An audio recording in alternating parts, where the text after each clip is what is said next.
The number one clue about the timing of the rapture is Revelation 3:10, where believers are kept from the hour of trial. I don't care if you're pre-trib, pre-wrath, post-trib.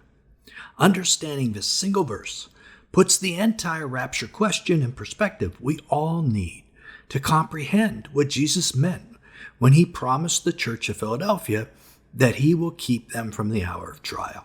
But there's some secrets about what this verse means that most don't know, and we're exposing those today. A tremendous amount of controversy has erupted over this verse. Is it about the rapture? What harsh trial of a church of Philadelphia being kept from? And how long is an hour in the Bible? And the real question everybody wants answered: what does this say about when the rapture happens? This is Bible teacher Nelson Walters, and today we're answering all these questions for you because we know you really want the answer. If there was any verse in the Bible that, quote, proves a pre-tribulation rapture, it would be this one. And today we're going to figure out if it does that or not. So hang on to your hats because we have quite a teaching for you today. So first question is this about the rapture at all? Let's read the verse. Revelation 3:10, because you have kept my word about patient endurance, I will keep you from the hour of trial that is coming on the whole world to try those who dwell on the earth. So Jesus gives the church of Philadelphia a conditional statement. Because you did this, I'll do that for you. And we'll come back to that conditional aspect of his statement in a moment because it is important. But if you just read the last half of this verse, it says, I'll keep you from the hour of trial that's coming upon the whole world.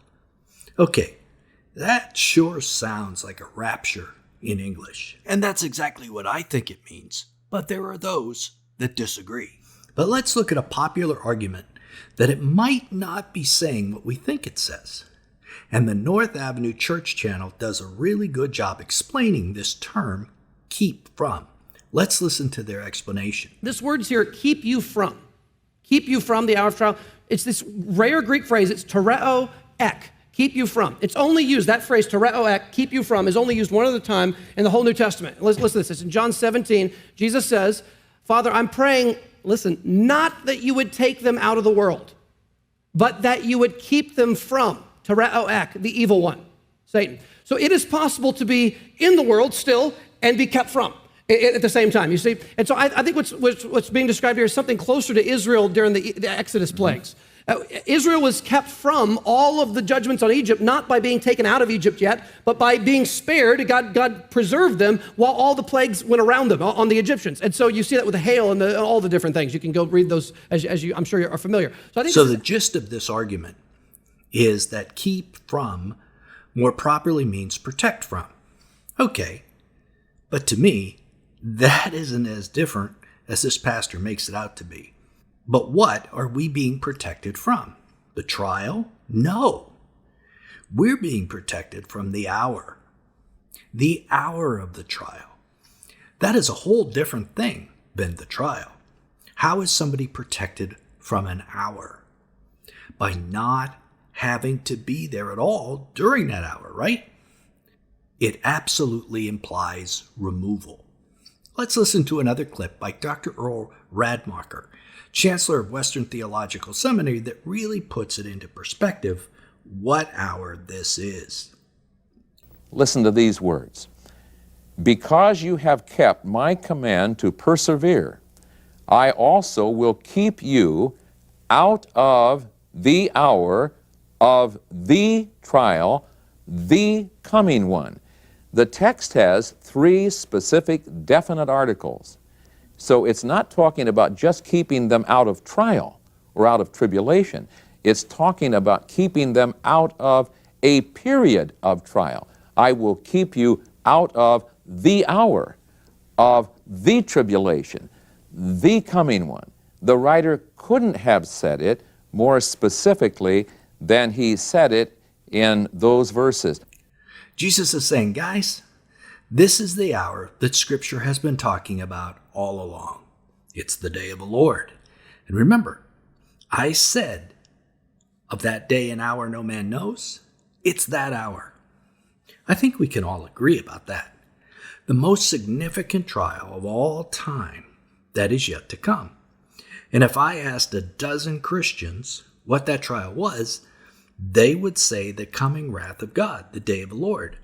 But I have to take exception to something Dr. Radmacher said. Did you hear him inject the word tribulation into his explanation? The word tribulation isn't found in this verse at all.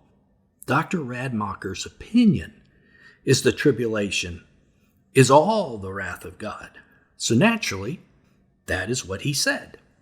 Now, the pre-wrath position also thinks God protects believers from the wrath of God, but it occurs 6/7 of the way through the tribulation. And many post-tribulation rapture followers believe God protects believers from the wrath of God, but that's only a single day at the end. So which one is it?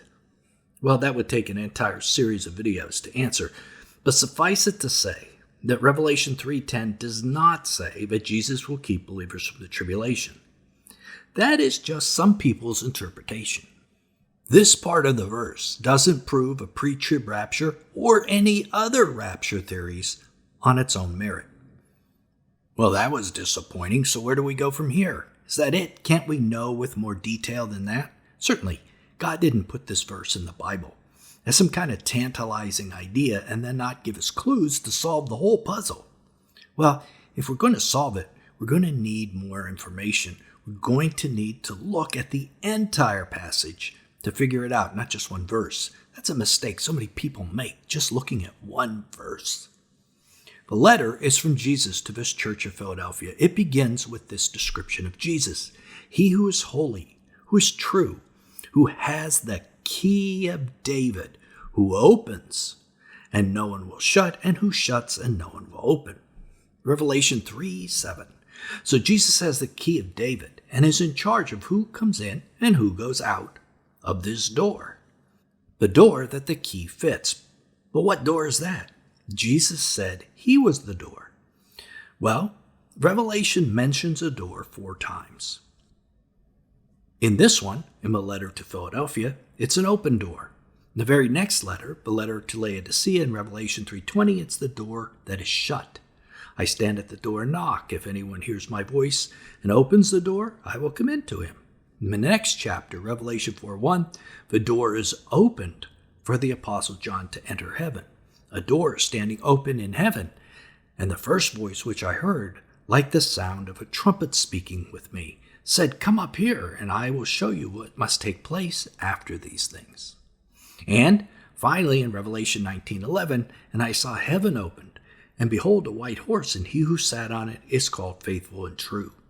So this door, obviously, is the door to heaven that only Jesus can open or close.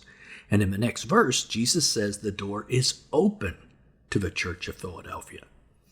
To me, that's very solid evidence that the keeping from the hour of trial is the rapture and the opening of the door of heaven. But it doesn't show us when that rapture happens. So let's keep studying. And remember, this is all one letter. It's all about the same material. In the next verse, Revelation 3:9, we read this unusual statement. "Behold, I will make those of the synagogue of Satan, who say that they are Jews and are not, but lie. Behold, I will make them come and bow down before your feet, and they will learn that I have loved you." Now we're getting to some real evidence. And I'm sure you're saying, what? How is this related to the rapture? Well, Jesus is telling the church that a demonic synagogue or assembly is going to bow down before the feet of those folks and learn that Jesus loves them. And please understand, this happens prior to or during the rapture, because that is what this letter is about. How does your rapture theory fit with this verse? Think about it. Pre-trib followers, do you expect the synagogue of Satan to bow down before you, before or at the rapture? Not if you believe it's a secret or invisible rapture, only if it is a visible and known rapture. As they see you going up into the air, then the synagogue of Satan recognizes that these are true believers, and maybe they were wrong all along. So there's a strike against the pre-trib. Let's keep going. In Revelation 3:10, the verse we've been studying, we see that the conditional statement we mentioned earlier is the main part of the verse. Because you have kept my word about patient endurance, I will keep you from the hour of trial that's coming on the whole world to try those who dwell on the earth. So there's a condition set up. If you do this, then Jesus will do that. That only those who patiently endure will Jesus keep from the hour of trial. Patiently endure what, you're probably asking? The common cold? Getting a low grade on a 10th grade science test? I would think obviously not. Revelation again defines what patient endurance is, just like it defined what a door was. In Revelation 13:10, if anyone is to be taken captive to captivity, he goes. If anyone is to be slain with the sword he must be slain. Here is the call for the endurance, and it's the same word, patient endurance, of the saints, and faith of the saints. In Revelation 14:9-12, we see another way the saints persevere. If anyone worships the beast and its image and receives a mark on his forehead or on his hand, he also will drink the wine of God's wrath, poured out full strength into the cup of his anger. And he will be tormented with fire and sulfur in the presence of the holy angels and the presence of the Lamb. Here is a call for the endurance, again it's that word, patient endurance of the saints, those who keep the commandments of God and their faith in Jesus. So if the saints are enduring the way Revelation explains the terms, it's enduring captivity, martyrdom, and the mark of the beast. I wouldn't say this involves a pre-trib rapture either. Let's stay in this same verse. A part of the verse that's never looked at in detail. The hour of trial that is coming on the whole world to try those who dwell on the earth. So who are these people who dwell on the earth that are going through this trial? Those that dwell on the earth, this sounds like everyone, right? No. It's wrong. Let me say that again. This isn't some regular old phrase meaning everyone who lives on earth.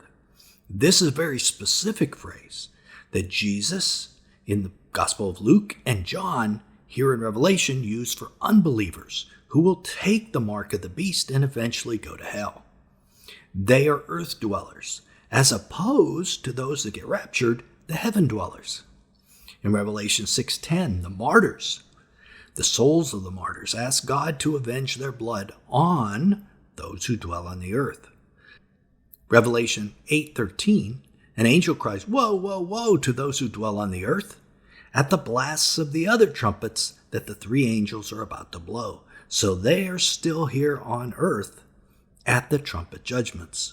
Revelation 11:10, those who dwell on the earth will rejoice over the killing of the two witnesses. Revelation 13:8, all who dwell on the earth will worship the beast.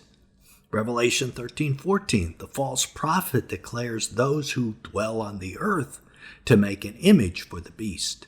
Revelation 17:2, the dwellers on earth become drunk on the wine of Mystery Babylon's immorality. Revelation 17:8, the dwellers on earth marvel to see the beast because it was and is not and is to come.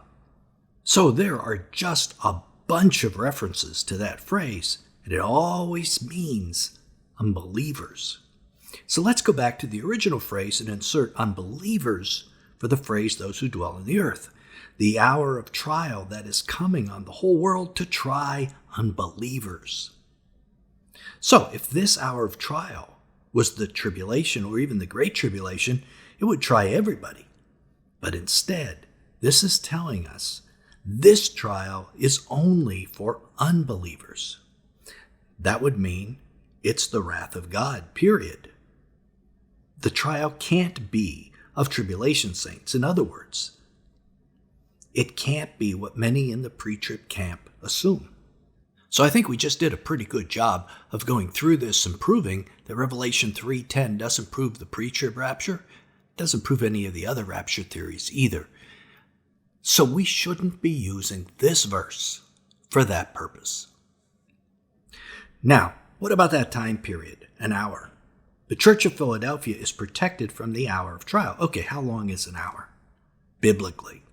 I think everyone realizes it isn't 60 minutes, so how long is it?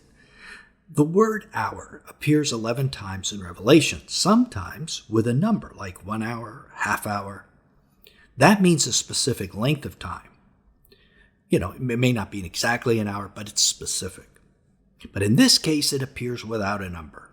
It is the hour. That doesn't mean length. It means a specific time. The time when something starts. And that's what it means here. It is the hour that the trial starts. They're being kept from the hour the trial starts. Again, nothing could be clearer that that is the rapture. However, the Bible is very clear on how long the wrath of God is going to last in the future. It is a specific time. It's the time period which will probably shock you. So click right here to keep watching to find out. And you will learn that Noah's flood, the original wrath of God, has a lot to do with the specific length of time of the future wrath of God. Until then, this is Nelson, and I'll see you there.